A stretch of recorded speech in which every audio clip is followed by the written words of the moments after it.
आज की इस क्लास में मैं बीएल आप सभी विद्यार्थियों का हार्दिक स्वागत करता हूं।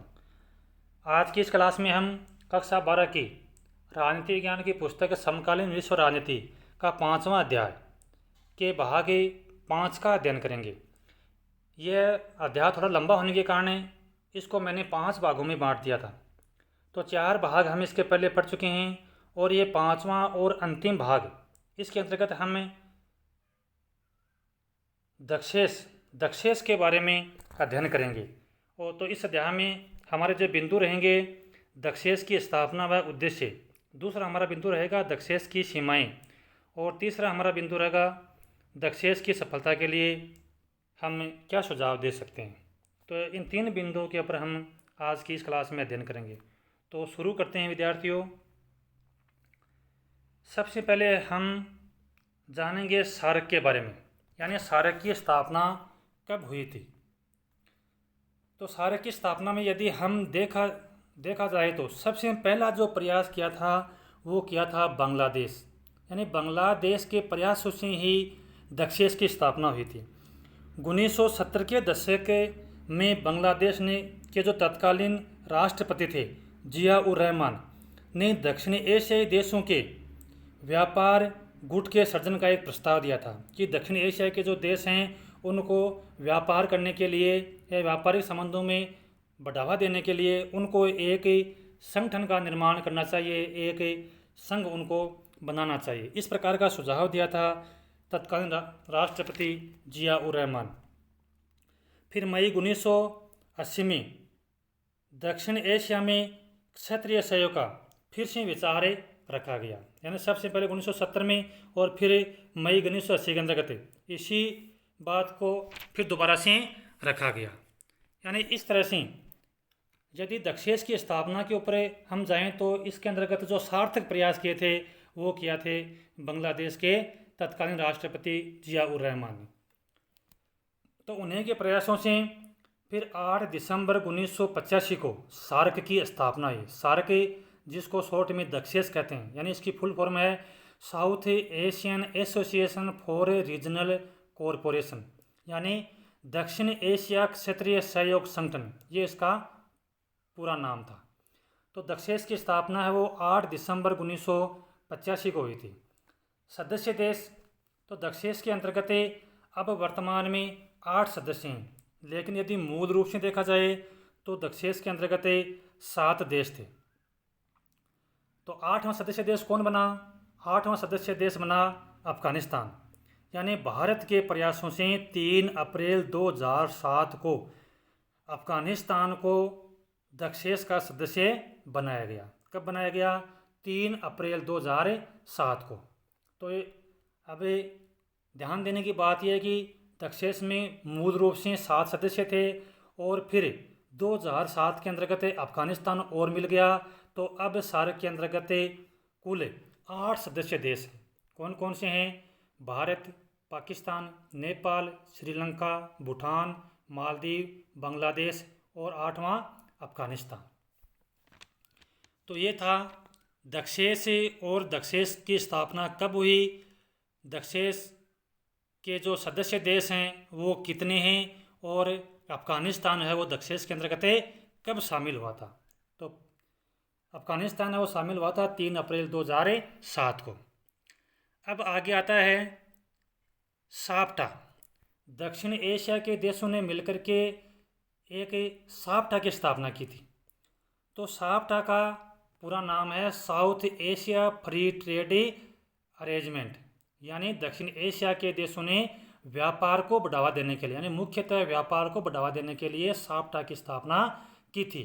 तो साप्टा का हिंदी में पूरा नाम है दक्षिण एशियाई मुक्त व्यापार क्षेत्र समझौता। कई बार एग्जाम में पूछते हैं कि साप्टा का पूरा नाम लिखिए, तो साप्टा का पूरा नाम है दक्षिण एशियाई मुक्त व्यापार क्षेत्र समझौता। अब देखो ये है क्या? दक्षिण एशियाई क्षेत्रीय सहयोग संगठन के 12वें सम्मेलन में पाकिस्तान की राजधानी इस्लामाबाद में हुआ था। कौन सा? 12वां सम्मेलन। तो अफगानिस्तान का सदस्य बनने के बाद में, यानी 2016 तक सदस्य देशों ने यह तय किया गया कि भाई जो सदस्य देश हैं वो आपस में मुक्त व्यापार क्षेत्र कायम करने का प्रयास करेंगे। यानी हम कह सकते हैं कि दक्षेस के 12वें शिखर सम्मेलन के अंतर्गत यह प्रयास किया गया कि जो सदस्य देश हैं यानी अफगानिस्तान सहित वो 2016 तक मुक्त व्यापार क्षेत्र कायम करने का इसमें प्रस्ताव रखा गया था। कौन से सम्मेलन में? 12वें शिखर सम्मेलन में जो 2016 में पाकिस्तान की राजधानी इस्लामाबाद में हुआ था।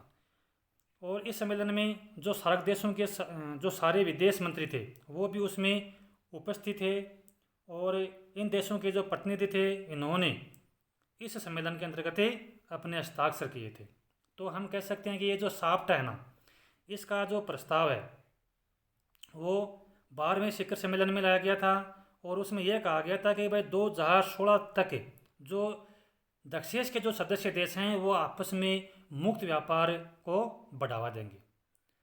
तो ये जो दक्षेस के देशों ने जो साफ्टा के ऊपर हस्ताक्षर किए थे 2004 के अंतर्गत, यानी ये जो साफ्टा बनाया गया था जिसका उद्देश्य है दक्षिण एशिया के देशों के अंतर्गत मुक्त व्यापार क्षेत्र बनाना या मुक्त व्यापार को बढ़ावा देना, इसके ऊपर हस्ताक्षर किए थे सदस्य देशों ने 2004 में।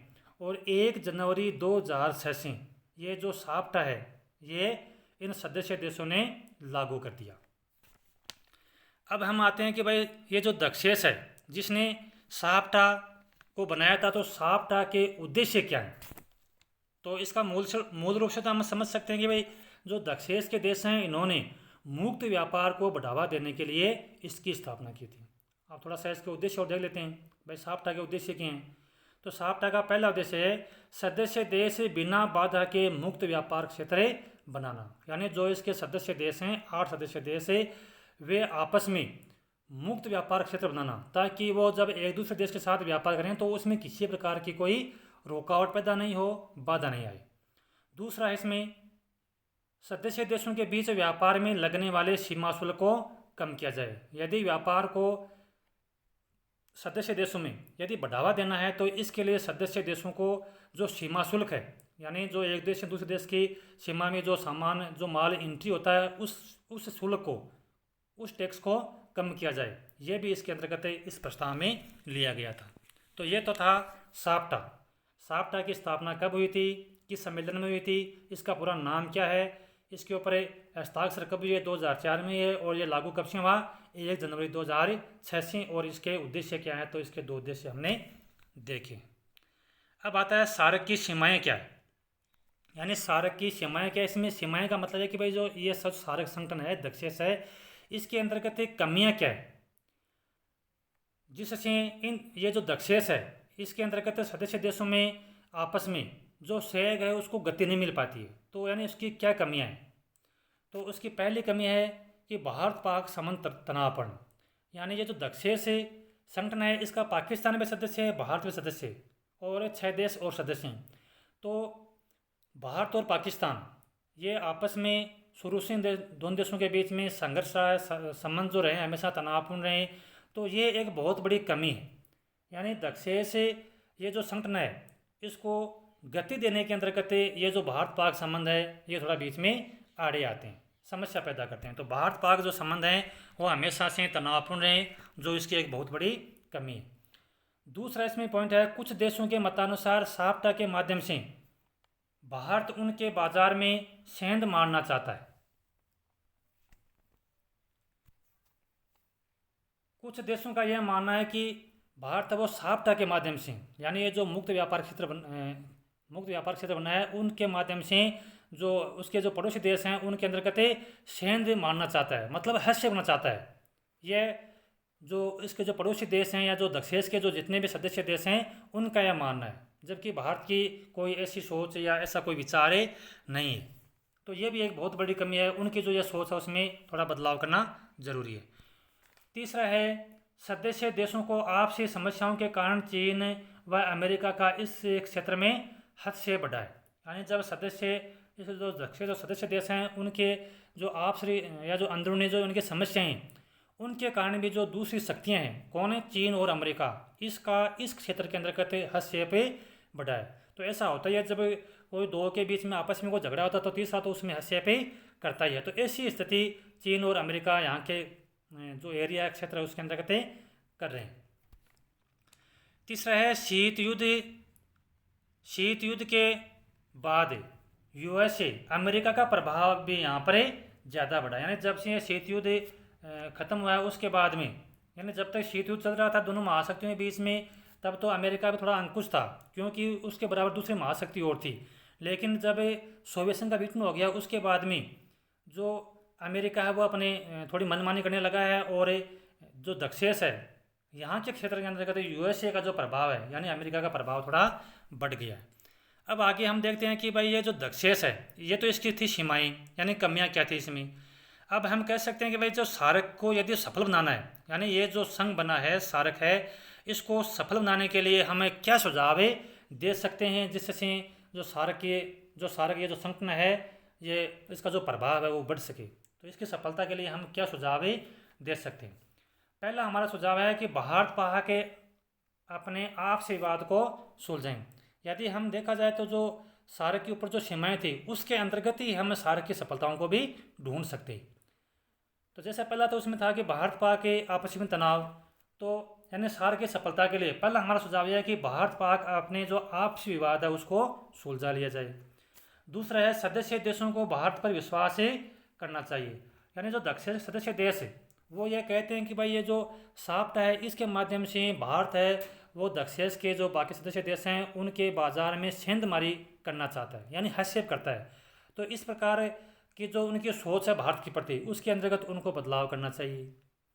तीसरा है सदस्य देशों की वित्तीय, संचार व यातायात व्यवस्था में सुधार किया जाए।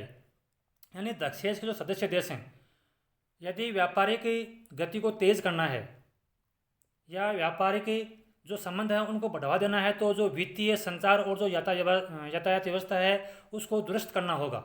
यानी यदि आपस में सदस्य देशों के बीच में यदि कनेक्टिविटी अच्छी हो, यदि यातायात व्यवस्था है वो यानी सड़क जो परिवहन है वो सही हो, तो जो व्यापार है उसकी जो गति है उसको बहुत तेज किया जा सकता है। तो सदस्य देशों की जो वित्तीय, संचार और जो यातायात व्यवस्था है इसमें सुधार किया जाए।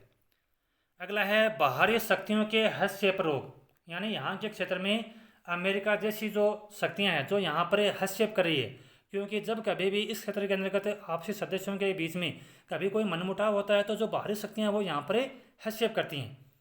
तो इन जो बाहरी शक्तियों का जो हस्तक्षेप है उसको रोकना बहुत ज़रूरी है। यदि हमें दक्षेश को यदि सफल बनाना है तो इसके लिए बाहरी शक्तियों का हस्तक्षेप रोकना भी ज़रूरी है।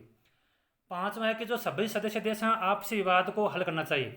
यदि दक्षिण सदस्य देशों के बीच में कभी मनमुटाव पैदा होता है, कभी तनाव होता है या आपस में कोई ऐसी बात है जो आपस में इनमें उलझन पैदा करती है, तो सभी देश इसके जो सदस्य देश हैं उनका ये मतलब कर्तव्य बनता है, फर्ज बनता है कि वो उस समस्या को आपस में मिल करके सुलझाएं, न कि किसी दूसरी शक्ति को यहाँ पर हस्तक्षेप करने दें।